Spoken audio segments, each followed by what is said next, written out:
आ जाओ भाई। MKD math classes में आपका स्वागत है। नमस्कार बच्चों। तो क्लास 12th के लिए रिलेशन की सीरीज़ की शुरुआत कर रहा हूँ। ठीक है, तो पार्ट 1 आपके सामने है, इसको समझिए, नोट्स बनाइए इसके। ठीक है, बट सबसे पहला काम है आपका इसको समझना, इसके बेसिक पे थोड़ा ध्यान देना कि शुरुआत कहाँ से होती है इसकी। ठीक है, तो वही कुछ समझने वाले हैं। तो 11th क्लास में आप लोगों ने सेट्स के बारे में पढ़ा है। ठीक है, सेट्स क्या होते हैं आपके, a well defined collection of object set होता है आपका। अब 11th क्लास में आपने पोर्शन कम पढ़ा है, रिलेशन रिलेशन पढ़ा तो है आपने, लेकिन कम पोर्शन पढ़ा है उसका। तो उसमें क्या होता था रिलेशन में, उसमें ऑर्डर पेयर होता था और कार्टेशियन प्रोडक्ट होता था। है सेट से ही आया, सेट से ही है बच्चों ये। ठीक है, जब दो सेट्स को आपस में मल्टीप्लाई करते हैं तो उनका जो एलिमेंट आता है वो एक ऑर्डर पेयर के रूप में आता है, और इन दोनों सेटों के जो मल्टीप्लाई को हम क्या कहते हैं, कार्टेशियन प्रोडक्ट कहते हैं। ठीक है, मल्टीप्लिकेशन से थोड़ा सा अलग होता है। मल्टीप्लाई का मतलब ये नहीं कि 2 इंटू 2 4 हो गया। उसमें एक स्पेसिफिक स्पेस दिया जाता है एलिमेंट्स के लिए, जिसको कि हम ऑर्डर पेयर से डिनोट करते हैं। जैसे ऑर्डर पेयर आपके सामने है, देखिए order pair, an order pair consist of two objects in given fixed order. बच्चों एक तो ये देखो चीज, फिक्स्ड ऑर्डर सबसे मेन चीज जो होती है ऑर्डर पेयर में, वो आपकी यही होती है। मतलब क्या है इसका, जो ऑर्डर पेयर होता है आपका, कोई भी दो ऑब्जेक्ट्स होंगे, ऑब्जेक्ट से मतलब कोई भी दो नंबर हो सकते हैं, वो कोई भी एक्स और वाई हो सकते हैं, ए और बी हो सकते हैं आपके। ठीक है, कुछ भी आप ऑब्जेक्ट्स के रूप में लिख सकते हैं उसको इन गिवन फिक्स्ड ऑर्डर। लेकिन ऑर्डर कैसा होगा बच्चों, इनका फिक्स्ड ऑर्डर होगा। ठीक है, अब फिक्स्ड ऑर्डर का मतलब क्या होता है, फिक्स्ड ऑर्डर का सीधा सीधा सा मतलब बच्चों ये होता है कि अगर पहला यहाँ पे तो दूसरा आपका यहाँ होगा।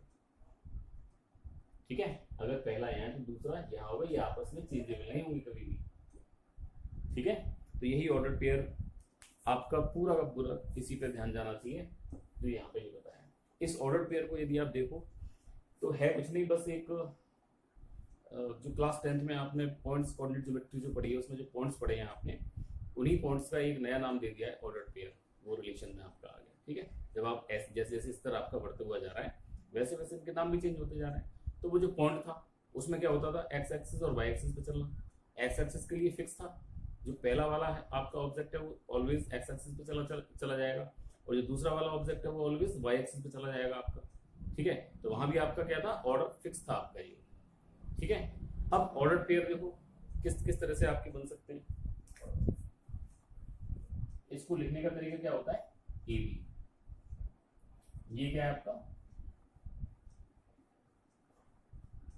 टू टपल का ऑर्डर पेयर है। एक इस तरह से भी आपके होते हैं ए बी सी, ये क्या हो गया आपका 3 टपल का ऑर्डर पेयर हो गया ये आपका। ठीक है, मतलब ऑर्डर फिक्स हो गए बच्चों इनके, ए का स्थान पहला, बी का स्थान दूसरा, सी का स्थान तीसरा, ऐसे यहाँ पे ए पहले पे बी दूसरे। ठीक है, अब स्थान फिक्स मैथमेटिक्स में कैसे बताया जाता है वो चीज देखिए। मैथमेटिक्स में यदि आपको प्लेस को फिक्स करना है, फिक्स ऑर्डर आपको करना है, तो किस तरह से बताते हैं उसको लिखने का तरीका होता है, if two order pairs are equal, A B is equal to C B, two order pair are equal. अगर ये इक्वल हैं, कब इक्वल होंगी, ठीक है, ये जब इक्वल होंगे जब ए बराबर सी के होगा और बी बराबर आपका डी के होगा। तो ये चीजें आप लोग 11th में पढ़ चुके हैं। ठीक है, तो ऑर्डर पेयर बस यही कुछ होता है। ऑर्डर पेयर में बस इतना ध्यान रखिए, ऑर्डर पेयर में कि ये फिक्स होते हैं इनके स्थान, ये आपस में चेंजेबल नहीं होते कभी भी। ठीक है, अब देखिए कार्टेशियन प्रोडक्ट क्या होता है।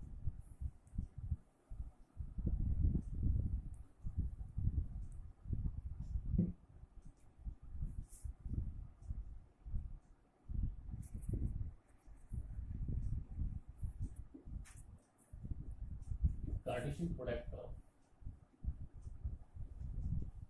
टू सेट्स, दो सेट्स का आपको कार्टेशियन प्रोडक्ट। बेटा रिलेशन समझने से पहले इन दोनों चीजों को आप अच्छी तरह समझ लीजिए, एक तो ऑर्डर पेयर को और कार्टेशियन प्रोडक्ट को। ठीक है, रिलेशन में कुछ नहीं है, तुरंत समझ में आ जाएगा आपको। कैसे करके देखो, Cartesian product of two sets, दो सेट्स का कार्टेशियन प्रोडक्ट किस तरह से हम करते हैं। तो डेफिनेशन वगैरह तो चाहो तो लिख लो, मैं लिख देता हूँ। चलो, तो इसकी डेफिनेशन देखो क्या होती है, let A and B be two non empty set. A और बी कैसे हैं? दो नॉन एम्प्टी सेट है। Then Cartesian product of A and B denoted by A cross B। इस कार्टेशियन प्रोडक्ट को A क्रॉस B से denote करते हैं एंड डिफाइंड एज, डिफाइन कैसे होता है? A क्रॉस B किया आपने, क्या आने वाला है? एक ऑर्डर पेयर मिलेगा बच्चों। देखो अगर आप दो सेट का कार्टेशियन प्रोडक्ट कर रहे हैं तो टू टपल का आपको ऑर्डर पेयर मिलेगा। तीन सेट्स का कार्टेशियन प्रोडक्ट कर रहे हैं तो आपको थ्री टपल का ऑर्डर पेयर मिलेगा। ठीक है, तो यहाँ पे आपके पूरे सिलेबस में दो ही का है बस। ठीक है, तो आप इसी पे पहले ध्यान दीजिए, दो बाई दो के पे। तो यहाँ आपके ए क्रॉस बी किया, ए बी सच दैट किस तरह से आया? पहला जो एलिमेंट होगा वो ऑलवेज ए को बिलोंग करेगा और दूसरा जो एलिमेंट होगा वो ऑलवेज बी को बिलोंग करेगा। ठीक है, तो A cross B is equal to A B such that A belongs to A and B belongs to B. पक्का ध्यान रखिए बच्चों इसको। ठीक है, इफ अगर इस तरह से हो बच्चों आपका ए क्रॉस ए की सेट पे ऑन अ सेट कह दो आपसे। ऑन अ सेट का मतलब होता है ए की सेट, एक सेट देगा आपको, उसी का आपको क्रॉस प्रोडक्ट करना पड़ेगा ए क्रॉस ए जैसे कि आपने। तो ये ए क्रॉस ए का मतलब क्या हुआ? ये भी इसी तरह का ऑर्डर पेयर आया आपका, बस अंतर कितना आया इसमें? A belongs to A and B is also belongs to A. B भी आपका ए को बिलोंग करेगा। तो इतनी बात क्लियर हो रही है आपकी। ठीक है, एक एग्जांपल से देखते हैं इसको। मान लिया ए कोई आपके पास में सेट है, मान लो चलो 1 2 3 ही ले लेते हैं, और एक सेट आपके पास में बी है, दिस इज 4 and 5। ठीक है, अब बच्चों देखो जरा, अब ए क्रॉस बी किया आपने। ए क्रॉस बी का मतलब क्या है? इनका ऐसा नहीं कि मल्टीप्लाई करना है भाई, 11 में आप सीख चुके हो, बस केवल प्लेसेस को बताना होता है। अब पहले आप ए ले रहे हो, ए क्रॉस बी, ए का एक एलिमेंट उठाइए, एक एलिमेंट के साथ में इसका पेयर और इसका पेयर, तो 1 के साथ में इसका बन गया 1 4 और इसका बन गया आपका 1 5, 2 4 2 5, तो ना 3 4 and 3 5, दिस वन। तो ये आपका पूरा हो गया। देखो 1 2 3 4 5 6 इसमें निकल करके आए। 6 कैसे है भाई? इसमें नंबर ऑफ एलिमेंट्स कितने हैं? 3। इसमें कितने नंबर ऑफ एलिमेंट्स? 2। दोनों को मल्टीप्लाई कर दो, कितना आ जाएगा? 6 आ जाएगा। ठीक है, तो यहां से क्या निकल करके आया आपका? ये भी if number of A is equal to मान लो m है और number of b is equal to आपके पास में n है। ठीक है, तो एक सेट में m एलिमेंट है, दूसरे सेट में n एलिमेंट है। Then number of a cross b का मतलब क्या हुआ भाई? नंबर देखो साफ समझ रहे हो ना इसका। Number of a cross b का मतलब a क्रॉस b में कितने एलिमेंट है? a क्रॉस b का एक एलिमेंट कैसा आएगा? ऑर्डर पेयर की फॉर्म का। ठीक है, सेट a और सेट b के जो एलिमेंट होंगे वो तो आपके जैसे 1 2 3 ये थे, ये एक एलिमेंट, दूसरा एलिमेंट, तीसरा एलिमेंट, एक एलिमेंट, दूसरा एलिमेंट, इस तरह से हो गए। लेकिन ए क्रॉस बी का जो एलिमेंट आएगा वो ऑलवेज आपका ऑर्डर पेयर इस फॉर्म का आएगा, ये एक एलिमेंट माना जाएगा इसका। ठीक है, कुल कितने एलिमेंट्स आएंगे इसमें? कुल एलिमेंट्स आएंगे आपके, this is m into n। ठीक है, देखिए आप इसमें कितने एलिमेंट थे? 3। इसमें कितने एलिमेंट थे? 2। कुल कितने आए? 1 2 3 4 5 6 एलिमेंट्स आ रहे हैं कुल मिलाकर के आपके। ठीक है, तो ये एक फॉर्मूला आपका ये क्रिएट हो गया।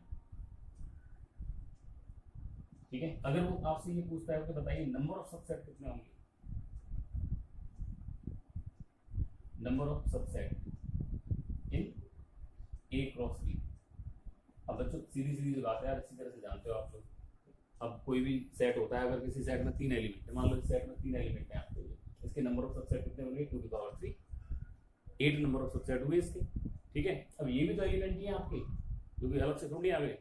अब एलिमेंट की तरह ट्रीट करेंगे इनको, ये एलिमेंट की तरह ट्रीट होगा आपका पूरा। तो यहाँ पे ये number of subset in A cross B कितना है आपका? वही चीज 2 की पावर n into n। ठीक है, अगर इसमें वो नंबर ऑफ सबसेट पूछे मुझसे कि नंबर ऑफ सबसेट बताइए, number of subset in a cross b is equal to 2 की power mn 3 into 2, this is 2 की पावर 6।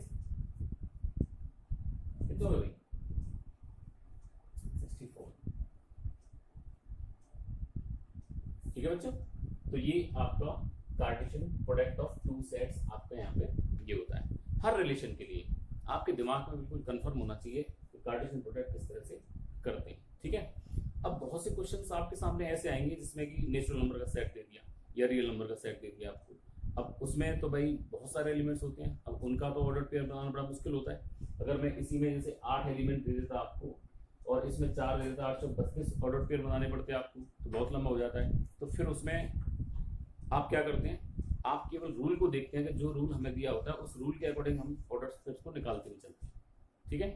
तो ये आपका कार्टेशियन प्रोडक्ट होता है। कार्टेशियन प्रोडक्ट इस तरह से हम करते हैं। ऑर्डर पेयर सीख गए, कार्टेशियन प्रोडक्ट सीख गए। इन दोनों से क्या क्लू निकल करके आया, ऑर्डर पेयर जो होता है वो कार्टेशियन प्रोडक्ट का एक एलिमेंट होता है। जब आप दो सेट्स का मल्टीप्लाई, दो सेट को जब आप कार्टेशियन प्रोडक्ट कर रहे होते हो तो उसका जो एलिमेंट निकल करके आता है वो क्या होता है, ऑर्डर पेयर होता है, ठीक है। तो ऑर्डर पेयर में और कार्टेशियन प्रोडक्ट में ये रिलेशन होता है। बात समझ में आ गई। कार्टेशियन प्रोडक्ट का जो एक एलिमेंट होता है वो ऑर्डर पेयर की फॉर्म का होता है। ये अच्छी तरह से आप बात समझ लीजिए, ठीक है। टोटल ऑर्डर पेयर बनाना आपने सीख लिया। टोटल ऑर्डर पेयर कैसे बनाते हैं, इस तरह से आप जितने ही बना लें। 10 एलिमेंट दिए हैं इसमें अगर 10 एलिमेंट दिए तो 100 ऑर्डर पेयर आपके बन करके आते, ठीक है। अगर नेचुरल नंबर का सेट दिया, ये भी नेचुरल नंबर का सेट दिया, तो infinite number of order pairs आपके निकल करके आएंगे यहाँ पे। अब आपको देखो अपनी थोड़े दिमाग को एब्स्ट्रैक्ट करना पड़ेगा, ठीक है, मतलब सोचना पड़ेगा आपको कुछ। आप अब ऐसा तो है नहीं कि मैंने इनफाइनाइट सेट दे दिया आपको नेचुरल नंबर का और आप ऑर्डर पेयर बनाने में लग रहे हैं उसके, तो भैया कॉपी बढ़ जाएगी, जिंदगी खत्म हो जाएगी, लेकिन ऑर्डर पेयर नहीं बना पाओगे उसकी। तो हमको करना क्या है इसमें, अब थोड़ा सा दिमाग लगा करके और हमको उसको जो रूल दिया हो उस रूल के अकॉर्डिंग हमको निकालने पड़ते हैं, ठीक है। अभी जैसे एग्जांपल आएंगे तो अभी और बताएंगे। तो यहाँ पे कार्टेशियन प्रोडक्ट और ये अपना क्लियर कर लीजिए पूरा, ठीक है। चलिए तो बच्चों देखो आपने कार्टेशियन प्रोडक्ट पढ़ा और ऑर्डर पेयर पढ़ लिया, और ये भी आप सीख गए कि ऑर्डर पेयर क्या होते हैं, कार्टेशियन प्रोडक्ट के एलिमेंट्स होते हैं जब आप दो सेट्स का यूज कर रहे होते हो जब, ठीक है। आप देखिए जरा रिलेशन क्या होता है बच्चे,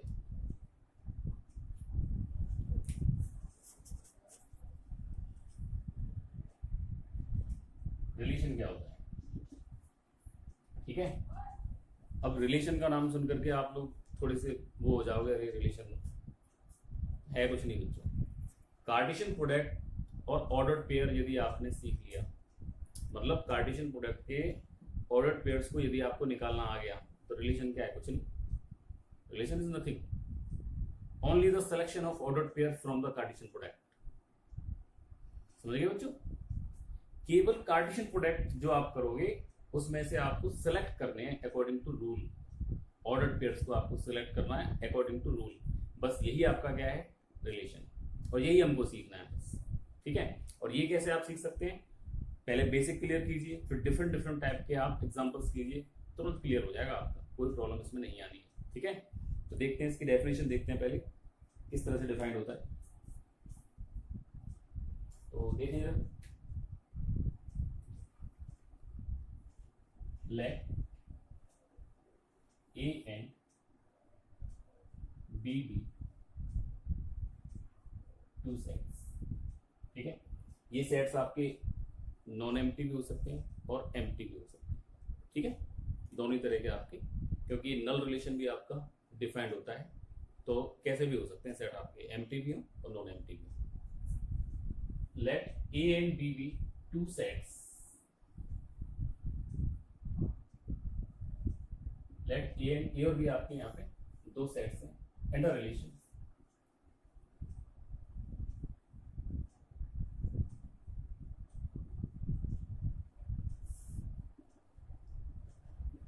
फ्रॉम A टू B। एक रिलेशन A से B पे डिफाइंड हुआ है, ठीक है। Let A and B be two sets and a relation from A to B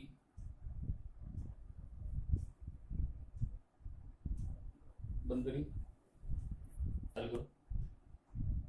तो बच्चों let A and B be two sets and a relation R from A to B is the subset of, बस यही छोटी सी definition होती है बच्चों, कुछ नहीं होता इसमें। ठीक है, मतलब क्या कह रहा है ये, आर हमेशा सबसेट होगा ए क्रॉस बी में। सिंपल भाषा में यदि आप कहो तो आर कहां से निकल करके आ रहा है, आपका कार्टेशियन प्रोडक्ट से निकल करके आ रहा है। ठीक है, अब आर निकलेगा कैसे भाई, ये तो आपने जान लिया कि हाँ आर कहां से आ रहा है, ए क्रॉस बी से। अब आर या तो इसके पूरे के पूरे बराबर हो सकता है या फिर इसका सबसेट हो सकता है। सबसेट आपको निकालना ही है, कैसे निकालते हैं उनको। ठीक है, अगर किसी बच्चे को नहीं आ पा रहा है तो वो पीछे के वीडियोस को देख सकता है, वहां से आप सीख सकते हो सबसेट कैसे निकालते हैं। तो R is a subset of A cross B, बस यही आपका रिलेशन है। ठीक है, ये पता पड़ गया कि हाँ आर किसमें से आने वाला है, इसमें से आने वाला है। अब आएगा कैसे, ये जो आएगा अकॉर्डिंग टू रूल आएगा, जो आपको रूल दिया होगा उस रूल के अकॉर्डिंग हम यहाँ से ऑर्डर पेयर को चूज करेंगे कि हाँ ये ऑर्डर पेयर हमारे आ रहे हैं इसमें। ठीक है, तो बस ये आपका रिलेशन होता है। और अच्छी तरह से आप डिफाइन करना चाहें तो और भी आप डिफाइन कर सकते हैं। मान लो आर इज इक्वल टू आपका आया, क्या आएगा भाई, आर में देखो ऑर्डर पेयर ये आएगा। जब रिलेशन बताना है तो दो क्वांटिटी तो आपके पास होनी चाहिए, एक ए है एक बी है आपके पास में। सच दैट किस तरह से A related to B, A B के साथ में रिलेटेड है। भाई ये रूल लगा भी देख लो, इसी को रूल कहते हैं। अब ये रूल अलग अलग डिफाइंड होता है ये वाला। ठीक है, A R B where A belongs to A and B belongs to B, ये आपकी रिलेशन की डेफिनेशन होती है। ठीक है बच्चों, ये तो दो सेट्स में रिलेशन हुआ आपका। कभी कभी वो आपसे कहता है रिलेशन ऑन अ सेट, और जब वो आपसे ये कह the relation on a set A, इसका मतलब क्या होता है बच्चों, अब जो आपका रिलेशन है वो आपका डिफाइंड हो रहा है ए की सेट पर, तो वो सेट क्या आ गया आपका, ए क्रॉस ए बन करके आ गया। अगर आप इसको भी डिफाइन करेंगे तो ये आ जाएगा आपका R is equal to A B such that A related to B, A belongs to A and B also belongs to A. ठीक है भाई, हम अधिकतर इसी पे काम करेंगे। ये बात क्लियर हो रही है ना इतनी। लिखने का तरीका कुछ नहीं है, लिखने का तरीका क्या है, जो बोल रहा हूँ लिख रहा हूँ। अब मैथमेटिक्स में ये है कि इसी चीज को अगर मैं आपको इस तरह से लिख करके दिखाऊंगा, अब देखो इतनी चीज लिखी हुई है, यहाँ से लेकर के यहाँ तक की चीज लिखी हुई है, दो लाइन मेरी बननी है, और गणित ने क्या कर दिया, इसको छोटा सा बना दिया। मैथमेटिकली बस आपसे ये कह रहा है, आपसे ये कह रहा है मैथमेटिकली को, और इसी को हमने ऐसे करके लिखा है, ये तो हुआ ना। अब यहाँ भी क्या कर दिया हमने, आर, देखो समझने का तरीका देखो, R is equal to A B. R में क्या आने वाला है, आर में आपका ऑर्डर पेयर इस तरह का ऑर्डर पेयर आने वाला है। किस तरह से आएगा, वो आएगा यहाँ से ए आर बी से। जो रिलेशन आपको दिया होगा, जो रूल आपको दिया होगा, उस रूल के अकॉर्डिंग वो आपका रिलेशन आएगा। ठीक है, उसमें से ऑर्डर पेयर निकल करके आएंगे आपके, वो ये आएगा। अब ये भी बता रहा है कि ए क्या है और बी क्या है। भाई ए क्या है, ए को बिलोंग कर रहा है, बी क्या है, बी को बिलोंग कर रहा है। बस ये तो चीज है इसमें। ठीक है बच्चों, तो ये रिलेशन की आपकी डेफिनेशन होती है। ठीक है, पक्का समझ में आ गया ना क्या होता है। कार्टेशियन प्रोडक्ट करो, क्या आएगा, ऑर्डर पेयर्स के टाइप में एलिमेंट्स आएंगे, और जब एलिमेंट्स आपका ऑर्डर पेयर टाइप में आ रहा है तो निश्चित रूप से इसमें कुछ ना कुछ तो रिलेशन होगा भाई। ठीक है, कुछ ना कुछ तो रिलेशन होना है। जैसे मैंने आपके पास में ये लिख दिया, जैसे 1 और 2 लिख दिया। 1 और 2 में क्या रिलेशन है भाई, 1 और 2 में रिलेशन क्या है, 2 कैसे आ रहा है आपका, 2 कैसे आ रहा है, 2 आ रहा है 1 में 2 से मल्टीप्लाई करके, आ रहा है नहीं आ रहा, एक ये रिलेशन बना दिया। आप ये भी तो कह सकते हो, बोले नहीं साहब, एक बच्चा खड़ा हुआ बोले नहीं सर, ऐसे भी तो हो सकता है कि 1 में यदि 1 को प्लस कर दिया तब तो 2 मिल जाएगा। तो ये सब क्या है, दिस इज द रिलेशन। ठीक है, मैं इसी चीज को ऐसे करके लिख दूं, ये मैंने नंबर के रूप में आपको समझाया कि 1 2 क्या है, 1 और 2 में रिलेशन है। अगर मैं इसी चीज को ऐसे करके लिख दूं, देखो अब रख लो आप x की वैल्यू, x बराबर यदि आप 1 रखते हैं यहाँ पे तो कितना मिलेगा आपको, 1 और 2 मिलेगा नहीं मिलेगा। दिस इज द रिलेशन, ये क्या है आपका रिलेशन। ठीक है, बात समझ आ रही है बच्चों। ठीक है, अगर आप चाहो तो एक ढंग से और लिख सकता हूँ इसको, वो कैसे करके,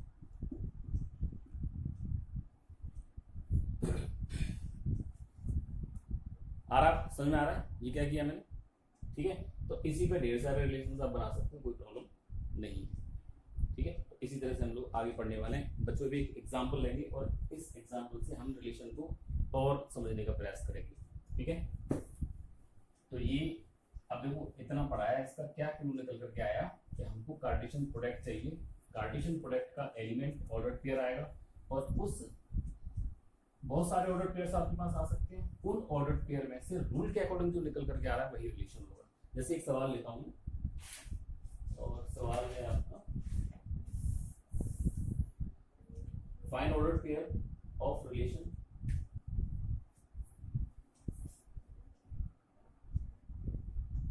फाइंड रिलेशन लिख देता हूं,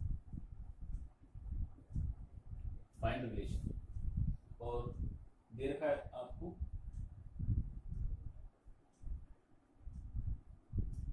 आर दिया हुआ है X Y x plus 4y is equal to 10 and xy belongs to n। ठीक है, अब सबसे पहले आपका सवाल ये उठेगा, बोले कि सर आपने तो बताया था कि सेट दिया हुआ है इसमें। ठीक है, तो सेट तो दिया ही है भाई। देखो आप ध्यान से जरा, x और y किसको बिलोंग कर रहे हैं? नेचुरल नंबर को बिलोंग कर रहे हैं यहाँ। ठीक है, x और y किसको बिलोंग कर रहे हैं? नेचुरल नंबर को बिलोंग कर रहे हैं। अब नेचुरल नंबर आपका 1 से लेकर के इनफिनिट तक जाता है, या तो आप n क्रॉस n कर लो इसका। ठीक है, n क्रॉस n करोगे तो कितने सारे ऑर्डर पेयर्स आएंगे? बहुत सारे ऑर्डर पेयर्स आपके पास आएंगे, आप बना भी नहीं सकते उनको। तो सवाल वही है। ठीक है, सेट किसका दिया है? नेचुरल नंबर का सेट दिया है उसने। अब रिलेशन में क्या आने वाला है उसका? x और y टाइप का एक एलिमेंट आने वाला है। इस टाइप के एलिमेंट्स आने वाले हैं उसके। आएंगे कैसे? यहां से निकल करके आएंगे। दिस इज द रूल, ये आपको रूल दिया हुआ है। ठीक है, किस सेट पर? नेचुरल नंबर के सेट पर। एक्स और वाई दोनों किसको बिलोंग कर रहे हैं? नेचुरल नंबर को बिलोंग कर रहे हैं। तो बस इसका यही तरीका होता है समझने का। ठीक है, और सबसे बड़ी बात होती है बच्चों इस लैंग्वेज से समझना। ये मैथमेटिकल लैंग्वेज होता है आपका, इसको समझना। इसको आप समझ गए तो कोई प्रॉब्लम आपको नहीं आती। ठीक है, बहुत सिंपल सी बात है। देखो आपको कुछ नहीं करना, आपको केवल इस रूल के अकॉर्डिंग अपने ऑर्डर पेयर निकालने हैं बस। जितने भी ऑर्डर पेयर निकल करके आएंगे वो आपके रिलेशन हो जाएगा।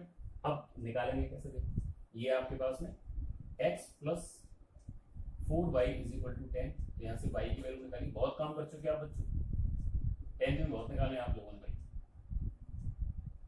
जब आप लीनियर पेयर इक्वेशंस करते थे, जब भी आपने निकाले हैं, ठीक है, वही चीज है, बस नाम चेंज हो गया इसका 4।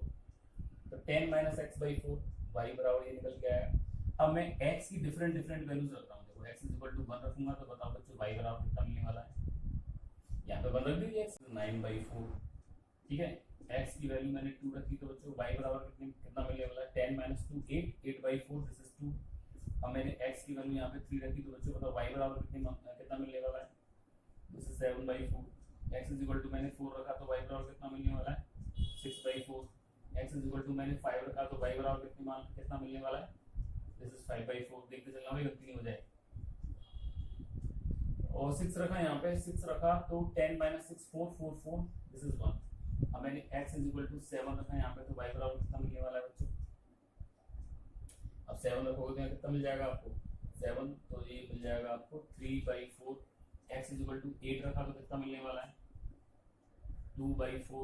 x इज इक्वल टू 9 रखा तो कितना मिलने वाला है? y 9 रखा है यहाँ पे तो दिस इज 1/4। और जब x इज इक्वल टू मैंने 10 रखा तो y बराबर क्या मिलने वाला है? 0। ठीक है बच्चों, तो ये मैंने आपके सामने निकाल करके दिखाई। अब यहाँ समझने वाली बात क्या है, ये देखिए x और y दोनों क्या चीज है आपके? Natural number. ठीक है, इस रिलेशन में केवल वही ऑर्डर्ड पेयर्स आएंगे जो x और y को फॉलो करते होंगे। मतलब x भी नेचुरल नंबर होना चाहिए और y भी नेचुरल नंबर होना चाहिए। इसके अलावा जो होंगे वो इसके लिए वैलिड ही नहीं होंगे। क्लियर होगी बात बच्चों? ठीक है, तो सेट का ये आपका इंपॉर्टेंस होता है सेट का। तो ये बहुत जरूरी है आपका कि x और y किसको बिलोंग कर रहे हैं। तो a और b दे दे तो a और b किसको बिलोंग कर रहे हैं, ये आपके पास होना चाहिए। अब देखो मैंने इतने सारे बनाए, अब इससे आगे मैंने क्यों नहीं बना रहा? x इक्वल टू मैं अगर 11 यहाँ रख दूंगा मैं तो नेगेटिव आएगा आंसर मेरा। नेगेटिव नेचुरल नंबर होते नहीं है। अब दूसरी बात क्या होगी ना, तो ये नेचुरल नंबर होगा आपका बच्चों। देखो क्या ये नेचुरल नंबर होगा आपका? ये 9/4 नहीं होगा, कैंसिल करो। हाँ लेकिन ये होगा भाई। ठीक है, ये भी नहीं होगा आपका, ये भी नहीं होगा आपका, ये भी नहीं होगा आपका, ये भी नहीं होगा, ये भी नहीं होगा, ये भी नहीं होगा, और ना ही ये होगा। जीरो आता नहीं नेचुरल नंबर में आपके। तो बच्चों बताओ क्या बचा फिर आपके पास? मेरे पास में केवल अब ये दो पॉइंट्स बच रहे हैं, एक तो ये बच रहा है मेरे पास में, और एक मेरे पास में ये बच रहा है। ठीक है, according to rule. According to rule मतलब इस रूल के अकॉर्डिंग, इस रूल के अकॉर्डिंग मेरे पास में केवल दो चीज बची। का x बराबर 2 और y बराबर 2, x बराबर 6 और y बराबर 6। x बराबर 2 यहाँ रखा था हमने, 2 के बाद में यहाँ से 2 निकल के आया था, 6 यहाँ रखा था, तो यहाँ से 1 निकल के आया। दैट मीन्स मेरा जो रिलेशन हुआ वो क्या हो गया बच्चों? This is 2 2। भाई आपको क्या लिखना है? xy की फॉर्म में लिखना है, 2 2 एंड 6 1। बस केवल दो ऑर्डर पेयर ऐसे आ रहे हैं आपके इस रिलेशन में जो कि इसको सेटिस्फाई कर रहे हैं, बाकी कोई भी सेटिस्फाई यहाँ से नहीं कर रहा है। आगे बच्चों बात समझो, कार्टेशियन प्रोडक्ट। अब देखो यहाँ पे कार्टेशियन प्रोडक्ट अगर वो 3-4 एलिमेंट का सेट दे देता तो मैं आपको करके दिखा देता। अब नेचुरल नंबर का सेट दिया तो मैं कहाँ तक आपको इसके कार्टेशियन प्रोडक्ट मतलब इसके ऑर्डर पे निकाल करके दिखाऊंगा मैं। ठीक है, तो वहां पे फिर आपका जो एब्स्ट्रैक्ट माइंड है वो आपका वर्क करना चाहिए। एब्स्ट्रैक्ट माइंड का मतलब होता है सोचना, ठीक है, न करके उसको सोचना चीज को कि हाँ ये ऐसे ऐसे होने वाला है। क्लियर हुई बात बच्चों? अब मेरे दिमाग में ये आ गया कि हाँ नेचुरल नंबर का सेट है, तो मेरा जो रिलेशन होगा वो किस पर डिफाइंड होगा? निश्चित रूप से n क्रॉस n पर डिफाइंड होगा। अब n क्रॉस n पे, n में देखो infinite element, this is 1 2 3 4 5 up to बहुत सारे एलिमेंट, क्रॉस 1 2 3 4 बहुत सारे एलिमेंट्स। मतलब क्या हुआ? इन दोनों का मल्टीप्लाई करो, पहले 1 का करो, 1 का ऐसे ही कर लो, पूरी जिंदगी निकल जाएगी, 1 का ही नहीं कर पाओगे तुम। ठीक है, फिर 2 का कर लो, 3 का करो, कहां तक करोगे? इनफाइनाइट ऑर्डर पेयर्स आपके पास आने वाले हैं। तो यहाँ आपके एब्स्ट्रैक्ट माइंड काम किया कि हाँ आपके दिमाग में आ गया कि कार्टेशियन प्रोडक्ट हो रहा है, लेकिन उस कार्टेशियन प्रोडक्ट में से हमको केवल वो एलिमेंट चाहिए जो वो मांग रहा है हमसे। मांग क्या रहा है? वो ऐसे एलिमेंट मांग रहा है जो कि इसको सेटिस्फाई कर दें, इस पूरे को जो एलिमेंट सेटिस्फाई कर देंगे, और वो भी क्या होनी चाहिए? आपकी नेचुरल नंबर होने चाहिए। केवल ऐसे एलिमेंट चाहिए। आप बच्चों देख लीजिए, x बराबर 2 रखिए, y बराबर 2 रखिए, 10 आ जाएगा। x बराबर 6 रखिए, y बराबर 1 रखिए, 10 आ जाएगा। इसके अलावा नेचुरल नंबर में और कोई आपको नहीं मिलेगा नंबर, और कोई ऑर्डर पेयर ऐसा नहीं मिलेगा नेचुरल नंबर में जो कि इसको सेटिस्फाई करता होगा। That means it is the relation. Clear होगी बच्चों? कहां से निकल के आया? कार्टेशियन प्रोडक्ट से निकल करके आया। ठीक है, तो आज हमने देखो कोशिश करी एक रिलेशन को समझने की, इसके बेसिक कंसेप्ट को समझने का हमने प्रयास किया। तो थोड़ा सा अगर एक बार नहीं समझ में आया हो तो एक बार और आप वीडियो को देखिए, उसके बाद में अपना क्लियर कीजिए पूरा। ठीक है, और अपनी पढ़ाई स्टार्ट कीजिए, बच्चों को भी बताइए, और जो बच्चे हैं जो बेचारे नहीं देख पा रहे हैं उनको भी आप बताइए। लॉकडाउन चल रहा है आपका, तो पढ़ाई अपनी कैरी रखें वो लोग। ठीक है, पढ़ाई में कोई कमी नहीं आने दें, कॉपी बनाइए, अपने नोट्स बनाइए। ठीक है, धन्यवाद बच्चों, नमस्कार बच्चों।